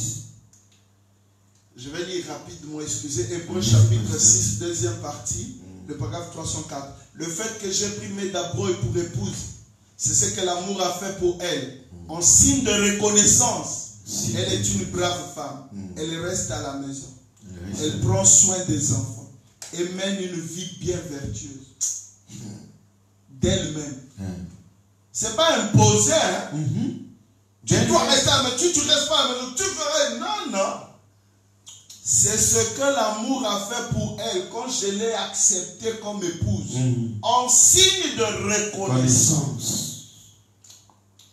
Je vais expliquer ça, notre rapport avec Dieu. Dieu m'a pris dans le monde. Il m'a sauvé. C'est ce que l'amour a fait pour moi. C'est ce que Dieu m'a fait. En signe de reconnaissance, je ne joue plus au ballon. En signe de reconnaissance, je n'ai plus de copines. En signe de reconnaissance, je ne joue plus au jeu d'argent. En signe de reconnaissance, je ne parle plus au cinéma. Je n'invente pas ça. Je ne crée pas ça moi-même. Il m'a exprimé ses goûts pendant la fréquentation. Lui n'aime pas le cinéma. Lui n'aime pas la polygamie. Il ne croit même pas en ça. C'est pourquoi moi, en signe de reconnaissance, pour lui faire plaisir, je m'abandonne à lui, j'abandonne toutes mes vertus à lui, et voilà, c'est pourquoi je fais aisément ce que lui ne veut pas. Je fais le plaisir de mon mari, qui est Christ. C'est bien expliqué, pasteur. Mais c'est ça. C'est pourquoi Frère Branham dit, si je mène une vie vertueuse aujourd'hui, c'est à cause de l'amour que j'ai pour Christ en signe de reconnaissance. Effectivement. Il y a bien d'autres frères qui vivent mal dans le message. On les a tués. Non. Il y a même des pasteurs qui vivent mal, souillés, mais ils sont toujours à la chair. Oui. Même si une petite partie de l'église est sortie, mais il a quand même des gens. Mais je pouvais le faire.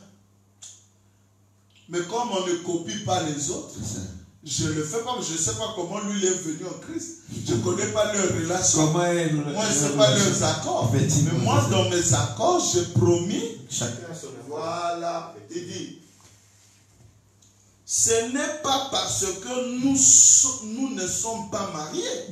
Nous sommes mariés. Mais elle fait cela par reconnaissance. Par reconnaissance. Même si elle parcourait la ville toute la journée, entrait dans chaque bazar et courait les rues et ne faisait jamais la vaisselle, ni quoi que ce soit d'autre, nous serons toujours mariés. Absolument. Quand j'ai fait mon vœu, cela a réglé la question. C'est ça. Elle reste ma femme aussi longtemps que nous sommes en vie. Elle est ma femme, c'était son vœu. Mais que fait-elle en reconnaissance de cela? Elle reste à la maison et prend soin des enfants et essaie d'être une vraie femme. Bien que nous avons, je vais aller vite dire quelque chose. Attendez. Pourquoi chercher une femme vertueuse dans le mariage? C'est obligatoire. Si tu veux te marier, il faut une femme vertueuse. Il faut toujours une femme vertueuse. Et si tu avais déjà fait le choix et que la femme n'est pas vertueuse, prie pour que Dieu la rende vertueuse. Ça peut y arriver aussi. Pourquoi? Premièrement, parce que la Bible, Frère Branham dit, la Bible dit que ce qui est vertueux et digne de louange soit l'objet de vos pensées. D'abord, si je veux me marier, il faut que ce soit l'objet. Voilà. Maintenant, Frère Branham dit, une femme vertueuse est un joyau sur la couronne de l'or. Ah oui. J'ai suivi un peu la couronne. La couronne, c'est quoi? C'est un métal qui est circulaire, qu'on met sur la tête comme un diadème. On met sur la tête de quelqu'un, d'un victoire, d'un homme qui a eu le cœur. Et sur la couronne, il y a un peu de perles, des joyaux. C'est ça.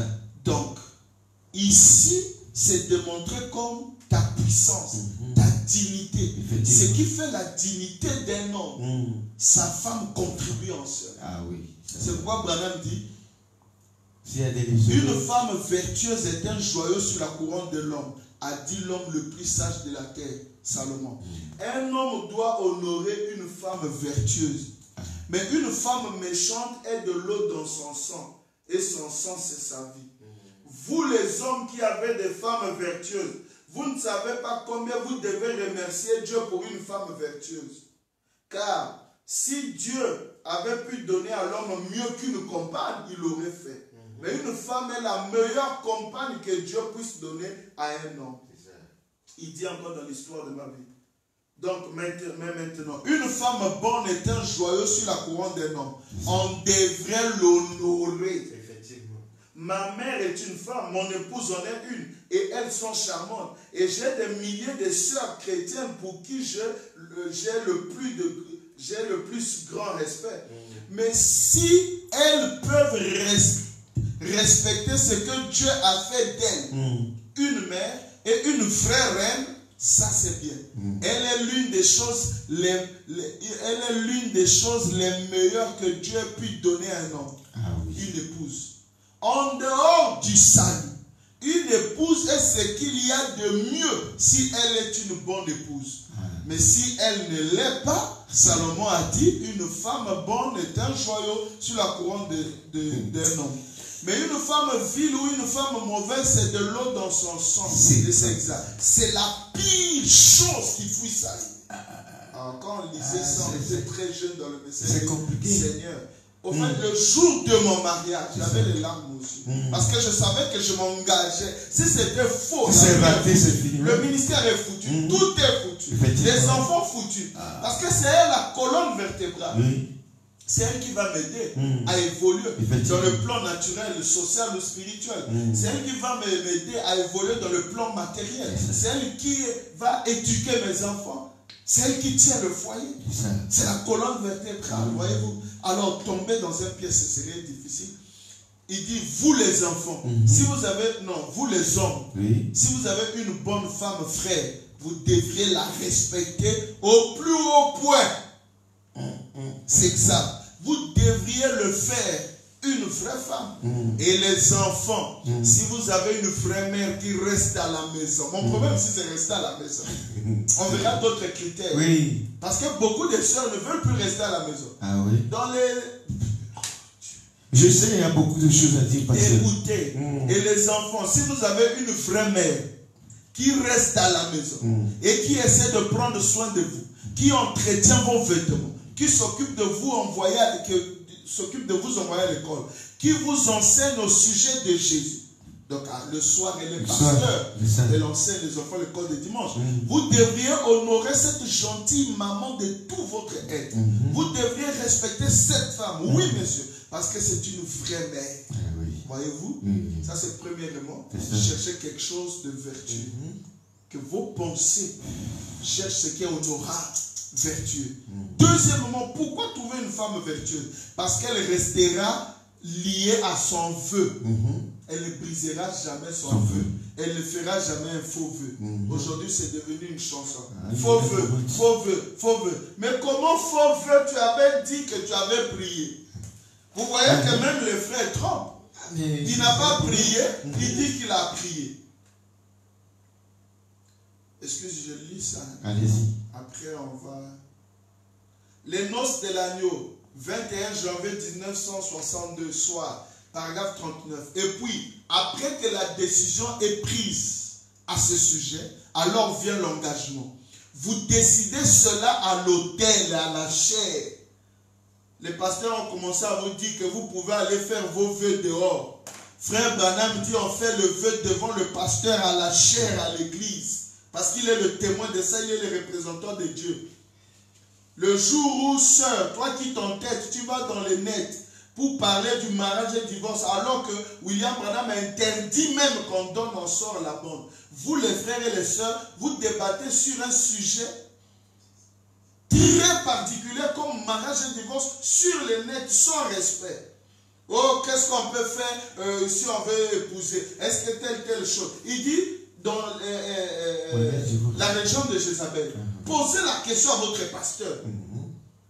Vous savez que ces pasteurs-là qui vous permettent de faire les vœux dans la rue en dehors de votre pasteur, de fréquenter les filles sans que le pasteur soit au courant. Vous savez que ce pasteur-là en réalité a une faiblesse dans la chair.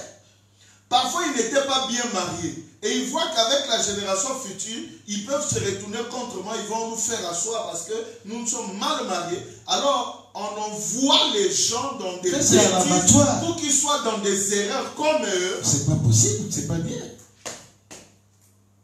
Si tu es dans ce cas-là, ma soeur, au nom de Dieu, recule. Après la décision, c'est l'engagement. Vous devez prendre un engagement avant que cette union ait lieu. Et il en est de même pour l'église de Christ. Ça doit être un engagement envers Christ. Une promesse, un engagement, une affaire d'amour. Et ensuite, la chose suivante, c'est faire des promesses. Il faut que l'on se fasse des promesses l'un à l'autre. Des promesses du genre. Chérie, si tu m'épouses, je promets d'être loyal et fidèle. Je ne regarderai aucune autre femme. Ça, c'est l'homme. Il finit, il donne le micro à la femme. Ou, je ne regarderai aucun autre homme et je ferai tout ce qui relève de mon devoir de femme. Si nous avons des enfants, je ferai tout ce qui relève de mon devoir en tant que mère.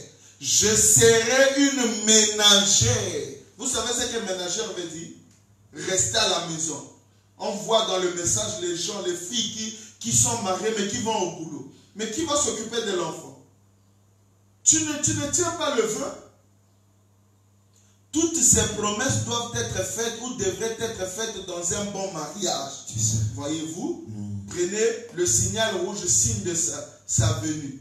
Le 23-6-63, le paragraphe 150. Qu'est-ce qui est arrivé du mariage 3 points? Voici un autre passage de la Bible. Dans les vœux du mariage, il y a le mot soumission.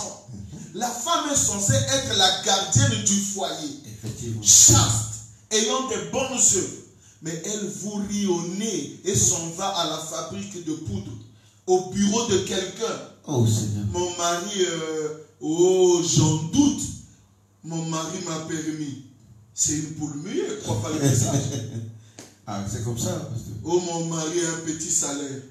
Oh, j'en doute. Et si c'est force aujourd'hui, oh, quelle disgrâce que d'engager les femmes dans la police. N'est-ce pas là le signe de la débauche dans n'importe quelle ville? Pendant qu'il y a beaucoup d'hommes sans emploi, il faut qu'on place les femmes là, alors que la Bible dit qu'elles doivent rester à la maison. C'est la Bible qui se C'est compliqué. Et être une gardienne vertueuse du foyer. C'est ça.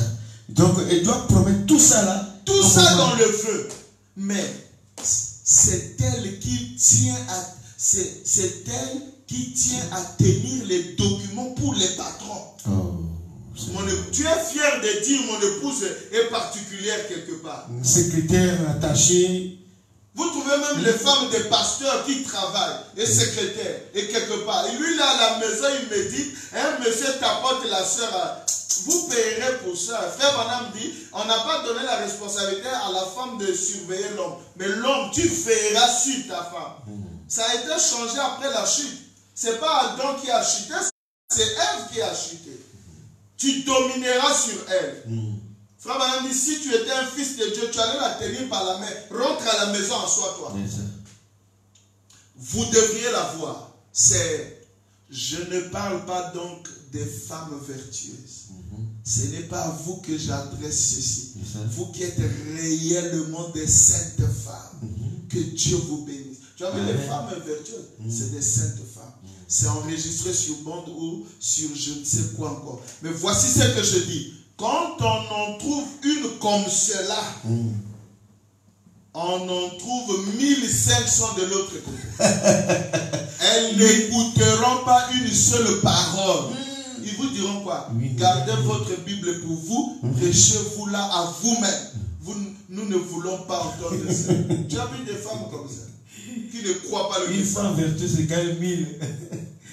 Et vous savez que si le vœu là n'est pas fait, frère madame dit, excusez-moi, nous signale que nous avons encore 5 minutes. Voilà. J'ai une petite question, je ne sais pas si je... Non, je voulais juste lire ça. Bon, et tu vas parler. Allez-y. Les noces de l'agneau. Si les vœux ne sont pas faits à l'autel, mais quand le frère, le faux frère là te menacera que c'était un faux vœu, tu reviendras alors chez le pasteur. Mais c'est comme ça. Vous dites, pasteur, c'était pas un faux vœu.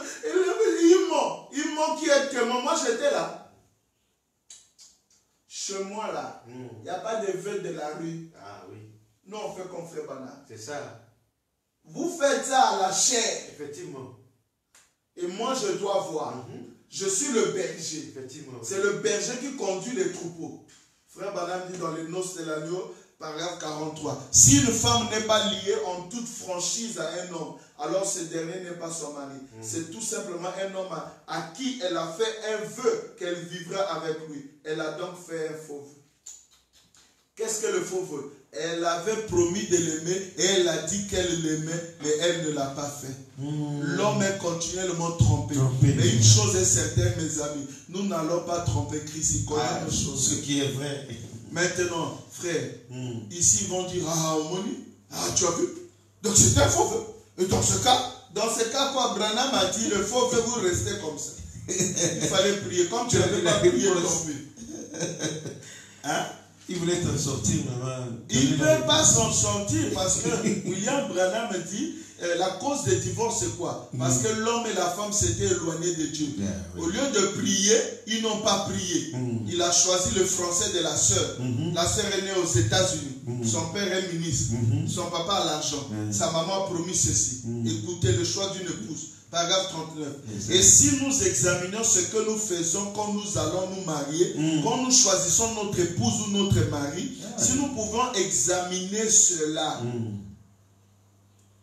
mutuellement, minutieusement, 3 points, un homme devrait prier sincèrement, car il pourrait ruiner toute sa vie. Rappelez-vous que le vœu, c'est jusqu'à ce que la mort nous sépare. Et il pourrait ruiner sa vie en faisant un mauvais choix. Mais s'il sait qu'il fait un mauvais choix en épousant une femme qui ne lui convient pas comme épouse, et qu'il le fait de toute façon, alors c'est sa faute. Donc c'est la faute au gars. Si la femme accepte un mari sachant qu'il ne lui convient pas comme un mari, après que vous avez su ce qui était vrai et ce qui était faux, alors c'est votre propre faute. Donc vous ne devrez pas le faire tant que vous n'avez pas minutieusement prié à ce sujet. Il n'est pas permis à quiconque d'y entrer imprudemment, sans raisonner, sans crainte ni respect. À mon avis, beaucoup n'allaient pas encore se marier. Ça, c'est seulement mon avis. Ça, c'est votre avis. C'est moi dans la parole, mariez-vous, mais minutieusement. Pasteur, nous allons finir par cette petite question. Je ne sais pas si ça va vous prendre le temps, mais est-ce qu'on peut se marier par rêve? C'est-à-dire que je suis en train de dormir et puis j'ai rêvé que moi et telle soeur, nous sommes mariés, on est ensemble et tout. Parce que nous avons l'habitude d'écouter. Moi j'ai rêvé cette soeur, vraiment, tu m'as montré. Est-ce que réellement le rêve permet à quelqu'un de se marier à une seule? Ça n'a jamais été un thème biblique. Non plus aujourd'hui, ça ne sera pas un thème biblique. On ne peut pas rêver sa femme, pasteur. Qui dans la Bible s'est marié par rêve? Je ne sais pas si je peux fouiller, mais bon. Il n'y en a pas. Dieu a utilisé le songe ou le rêve comme second moyen d'avertir quelqu'un par rapport au danger ou lui parler d'un problème, un événement futur. Le premier moyen, c'était la parole, le prophète. Et quand le prophète parle, on l'amène devant le Rumetumim. Le deuxième moyen, s'il n'y a pas le prophète, c'est le songe. On ne croit pas aussi directement. Tu as rêvé toi-même, tu crois, tu interprètes. On amène le songe devant le Rumetumim. Et le Rumetumim aujourd'hui, c'est la parole, la Bible. La Bible interprétait le message. Voilà. Donc, pour commencer, du moment où on a déjà donné la brochure, le choix d'une épouse, il n'y a pas à s'attendre au rêve. Lisez le choix d'une épouse, regardez ce qui constitue le caractère d'une bonne femme à prendre au mariage et mettez-vous devant au moyen de la prière pour chercher la femme. Deuxièmement, le songe n'a jamais été une voix de Dieu dans le cadre du mariage. Même depuis la nuit des temps. Non. Même Eliezer dans Genèse 24 n'a pas utilisé le songe. Abraham était prophète, il n'a pas dit attends le songe. Eliezer a prié, a demandé un signe. Et le signe était lié avec le caractère. Le signe, c'est pas au Seigneur, je demande un signe. Si notre oncle revient de son voyage de Ouesso, c'est un signe que ça, c'est mon épouse. Qu'est-ce que ton oncle a à voir dans le message? Le signe ici, c'est en rapport avec le caractère. La fille qui acceptera. Si je demande, je vois que si c'est elle, Seigneur, je verrai ceci d'après le message. Bon, je vous lis une citation pour montrer que, frère madame, il y a un monsieur, bon, je ne lis pas, l'heure est passée, un monsieur, vous lirez ça dans Démonologie, et un monsieur a dit, frère madame, et avec ma femme, on s'était séparés, maintenant on veut revenir. J'ai fait un rêve, puisqu'elle est en train de vivre dans son 4e mariage. Elle veut briser pour revenir à moi. Et le Saint-Esprit m'a dit que pardonne-la et reprends-la. Donc je l'ai pardonné. Et là on s'apprête que j'aille la prendre. Qu'est-ce que vous vous dites, frère Branham? William Branham dit, ton songe était bien, mais c'est le diable qui t'a donné. Un songe bien donné par le diable. Parce que c'est en dehors de la parole. En dehors de c'est la ça? parole, c'est ça. Voilà. Ouais, merci beaucoup, pasteur. Nous sommes vraiment satisfaits. Je crois que ce sujet est très vaste, très étendu. Vraiment, on n'a rien dit. Ce qui me fait bon. ça, parce que vous voyez, avec le direct, on est derrière le temps. temps, ouais. Quand on fait dans le sens des émissions qu'on faisait avant, C'est qu'on plaçait dans le YouTube là, on pouvait parler beaucoup. Et quand comment le fait l'informaticien essaie de faire son montage, en ce moment-là, vous voyez, tout ce qu'on a dit, c'est consistant. Mais ici, on est derrière le temps et tout ça, comprenez, on pourra disséquer ça et revenir sur ça. Alors, s'il y a encore des difficultés, des ombres, un peu... N'hésitez pas à envoyer les questions. Voilà, merci beaucoup. D'ailleurs, par rapport à ces frères qui ont posé la question, ça m'a poussé à étudier ce cadre. Je prêche toujours sur le mariage et machin, mais côté femme vertueuse, je l'ai étudié par rapport à ces frères. Enfin, ce que les frères font. Merci beaucoup, pasteur, que Dieu vous bénisse. Amen.